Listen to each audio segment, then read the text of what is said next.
دادستان حربی تاجیکستان تفتیش پرونده مرگ مرموز میرعلی باقیفی 20 ساله سرباز نیروهای مرزبانی را از دادگاه حربی منطقه کلوب گرفته به اختیار خود درآورده است.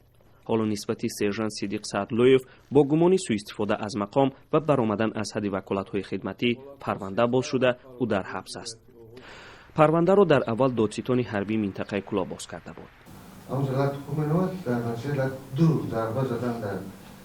که ضربه‌اش در دل رفته سعادت هم گفته با فرم میکنه تو واسه به این پرونده جنایتی با مورد 391 قسم نیست برآمدن از وکالت خدمتی که باعث مرگ گشته است.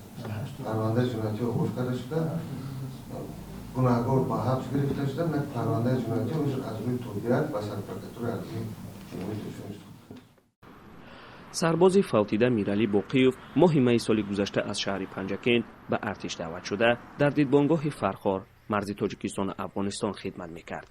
جزئیات مرگ او معلوم نیست. فقط گفته می شود که شب 17 ینور از طرف همخدمتش سرژانت صدیق سعدلویف برای ندادن بالاپوش یا بوشلت حربیش لطوکوب شده است. او را روز 19 ینور در زادگاهش دفن کردند. دادستان حربی منطقه کلوب روز 2 فوریه از افزایش تحقیق حادثه‌های مهترسالاری در ارتش خبر داد. اما هفته حادثه مثبت و غیر نورمالی یا برآمدن از حد وکالت منصبی مربوط به کووید زیرتوبین بخیر گرفته شده وابسته باید هفته حالت نسبت به 27 نفر پرونده جنایتی آغاز کرده شده بسود شد. اما دادستان حربی کلوب نگفت که چند نفر این 27 عیبدار شونده سرباز و چند نفر دیگرشان افسرند.